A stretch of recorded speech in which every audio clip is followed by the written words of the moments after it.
show you how to bake a whoopie pie. Now you may be wondering, what is a whoopie pie?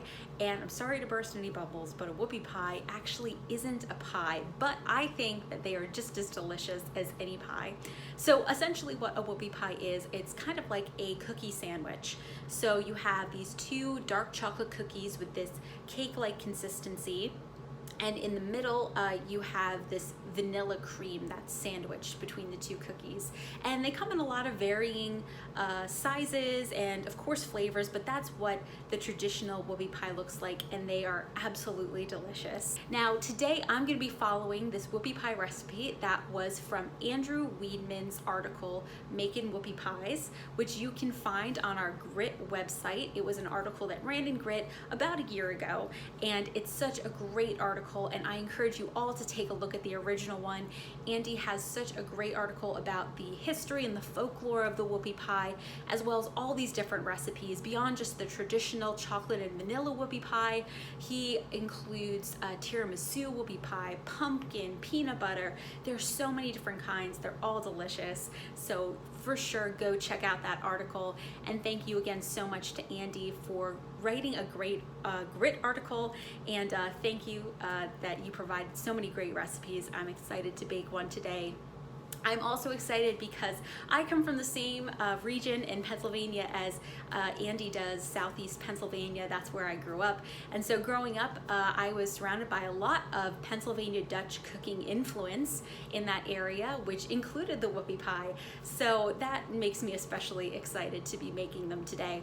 Now, like any baker, I do choose a couple different variations across the recipe with how I make my whoopie pie, just based on how I like to enjoy it. By no means do you have to follow that same thing, but I will note it at those points in the recipe when I choose to do something a little bit different. And that's really just based on how I like to enjoy my whoopie pie. Andy has a great recipe, and it's totally great, but I'll just let you guys know when I start to do something a little bit different, and of course you can choose what's right for you when you make your whoopie pie. So without further ado, let's jump in and get baking. Okay, so right off the bat, I am gonna switch up my steps a little bit. So the recipe originally calls for you to start with making your cookies first and then going and making the filling second. I'm actually gonna make my filling first just because of how I like to eat my whoopie pies. So I'm one of those people that put their desserts in the refrigerator a lot. So I love refrigerating my whoopie pies because I like that stiffer consistency when I bite into it. So what I'm gonna do is I'm gonna make my filling first and then put it in the refrigerator, because one, I like how it stiffens up and thickens a little bit more to like a buttercream kind of consistency versus more of like a lighter icing one or frosting. But also it just helps me put a little bit more filling into those cookies when I go spread it on the cooled cookies later. So what that does do is increase my baking time a little bit, because Andy's super efficient in the way that he structures the recipe. So normally when the cookies are cooling, you're going and making the icing so that, or the filling, so that by the time you have everything cooled and ready to go, it's all there. So mine's gonna take a little bit more time, but just based on the consistency I like my filling, I'm gonna start with that first. So what you wanna do is take just a small saucepan. You're gonna put it on medium heat. And to that, you're gonna add 1 cup of whole milk and 4 tablespoons of flour. So this is gonna be the basis for the filling. And you're gonna whisk that together in the saucepan. And as this is heating up, you wanna continue to whisk it, because you wanna make sure that you don't burn your milk or burn the filling at all. So you're gonna continually whisk this mixture on medium heat until what's inside your saucepan turns to the consistency of almost like a creamy peanut butter.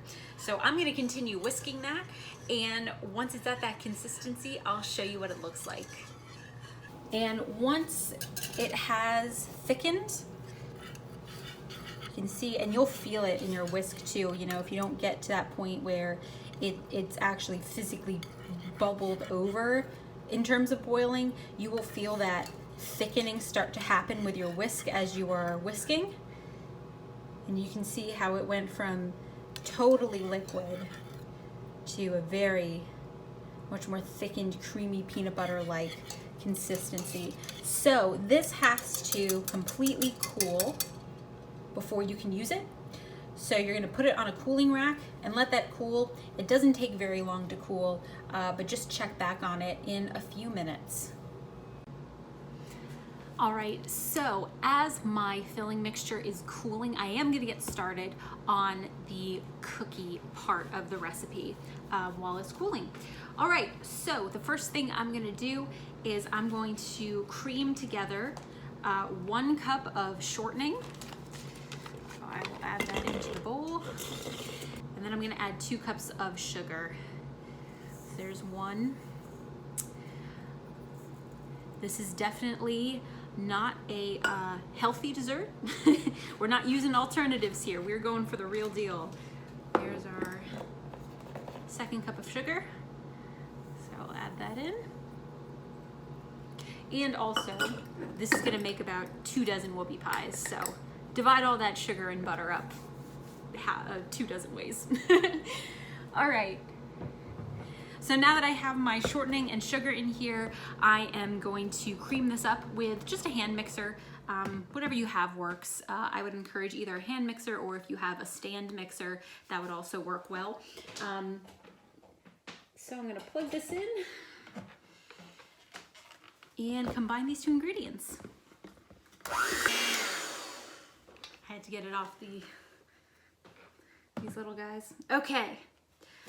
So I have combined the shortening and the sugar together, and the next step is to add the eggs. So recipe calls for 2 eggs, so I'm going to add those in.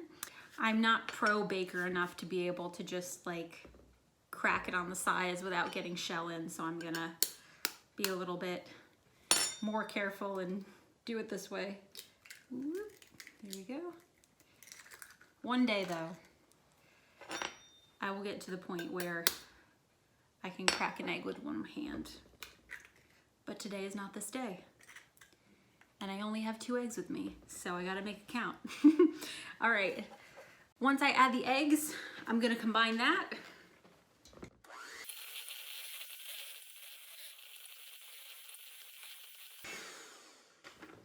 And now it's gonna look creamier, a little more yellow, but nicely combined. So the next thing I need to add into this wet mixture is the milk and the vanilla.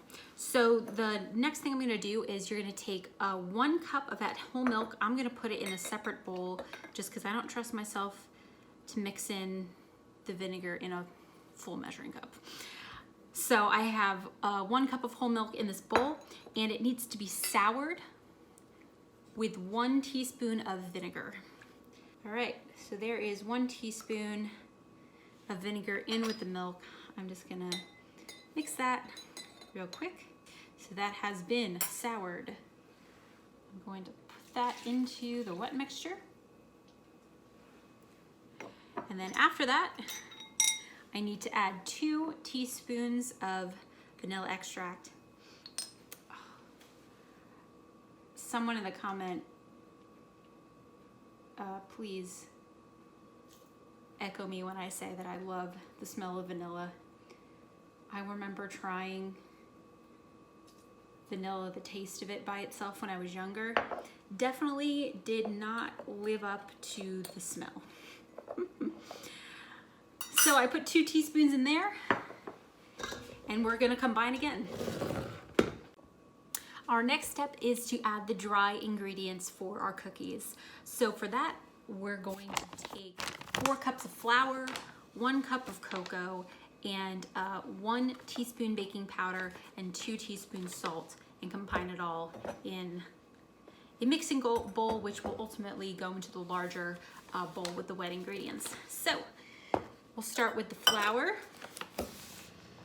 I'm going to sift it because I do think that helps break up some lumps, but also it makes me feel like a fancier baker. So I'm just gonna do 1 cup at a time. And next we're going to add 1 cup of cocoa powder. I'm gonna do the same thing and sift it just because this one is a little lumpy. Smell of cocoa powder always brings me back to when I was little, because my parents used to own a baking company, and I remember one of the things that my mom made, and I forget either if she did it for the company or maybe it was just in addition to all the stuff they did for the baking company, but they made these chocolate truffles that were rolled in cocoa powder. And I remember whenever I smell cocoa now, I always just think of those delicious truffles from when I was younger. Now, Andy's recipe calls for dark cocoa powder. I just have regular cocoa powder, but you can find that dark cocoa powder at the grocery store. That'll probably give your cookies a little bit richer of a chocolate flavor, and they will also, the cookies themselves will look a little bit darker. All right, we have added the cocoa powder. And next I'm going to add a teaspoon of baking powder.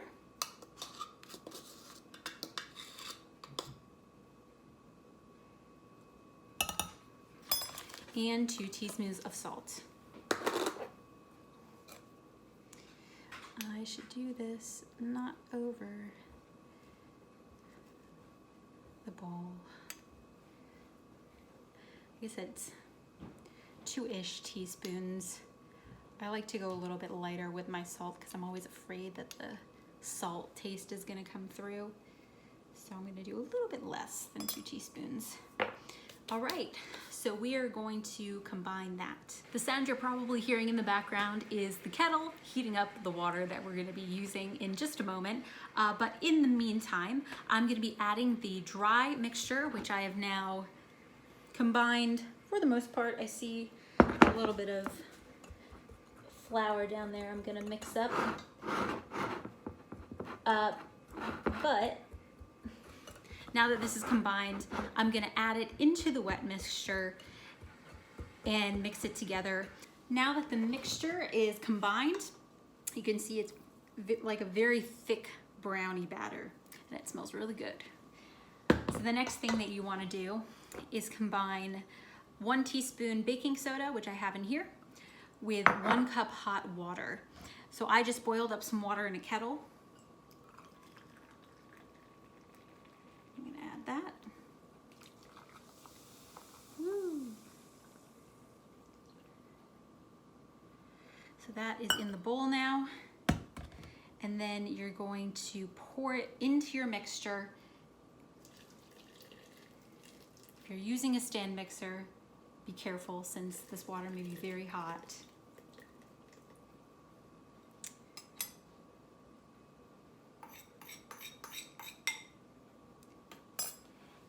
And you will combine it again. So I'm gonna let that sit here for the moment, but you have combined the batter now for your cookies. Okay, now that the mixture we made on the stovetop has cooled, I transfer that over into a larger mixing bowl, and to it I added a 1/4 pound butter, 1.5 cups of shortening, a teaspoon of vanilla, and 3 cups of powdered sugar.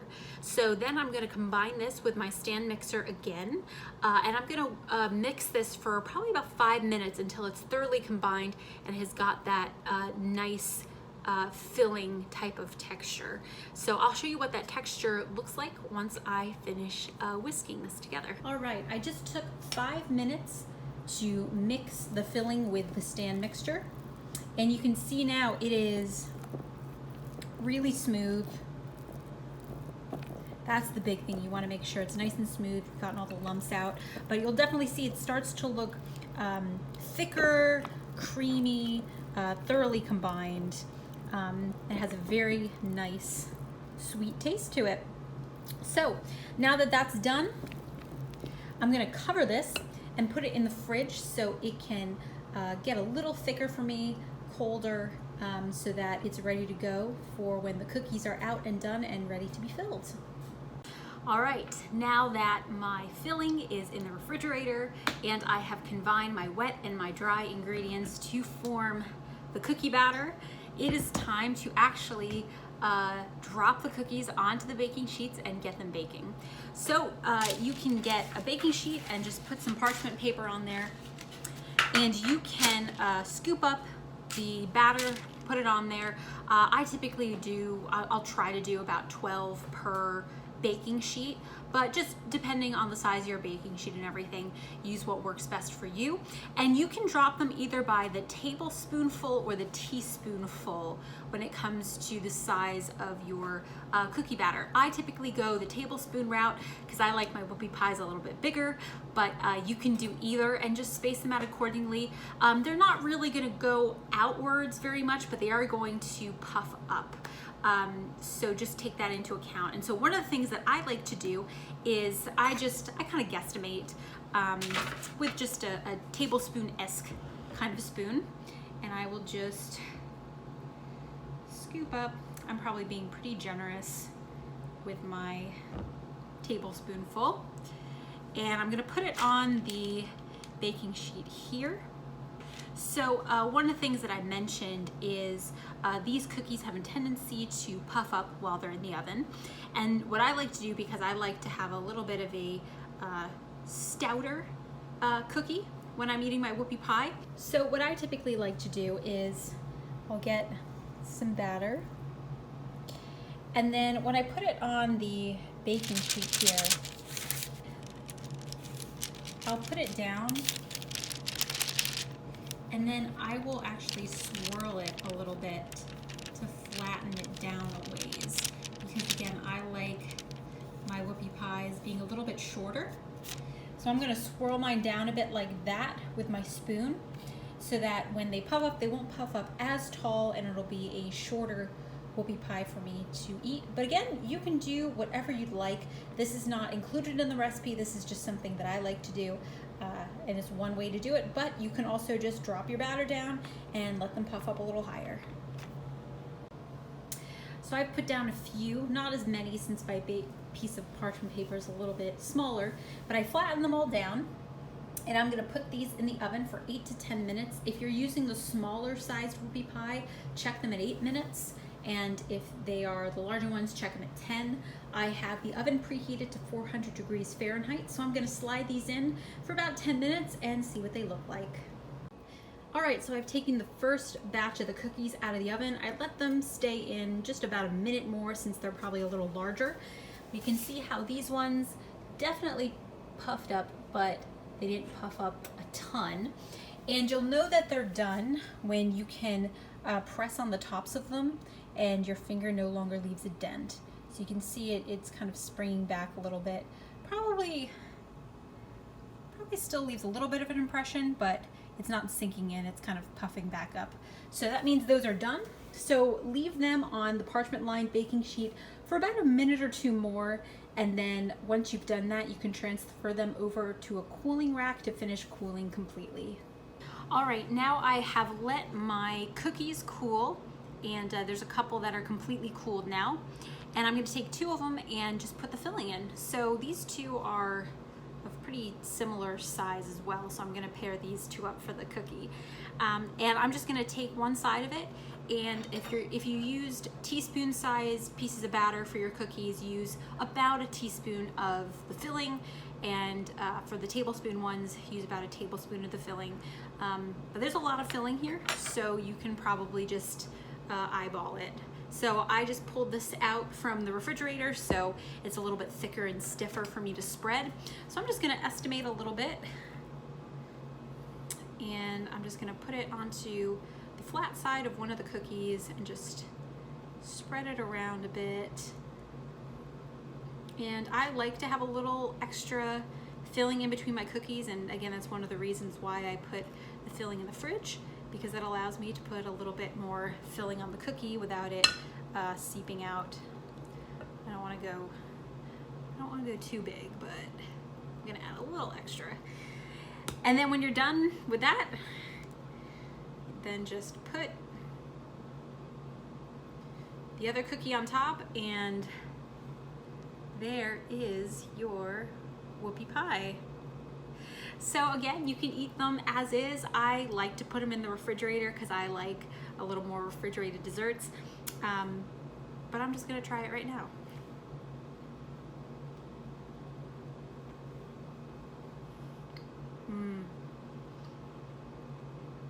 That's good stuff. You know what's really nice, and like I had mentioned before, is it's not overly sweet. With all the amount of sugar that we put into it and butter, it really comes out to be a really nice tasting treat. It's not overly sweet. It doesn't feel overly heavy. I really like these. So this recipe yields about 2 dozen whoopie pies. So you're gonna have plenty of batter and plenty of filling to make a lot of really nice tasting whoopie pies that you can keep for your shelf, share with your family and friends, and just really enjoy them. So I hope you have fun making your whoopie pies. And again, thank you so much to Andrew Weidman for sharing this great recipe. You can find his article on Grit's site, Making Whoopie Pies, and see all of the different types of whoopie pies that he has in that article. I'm gonna go finish this. So thank you so much to everyone for watching, and happy baking, and I'll see you all again soon.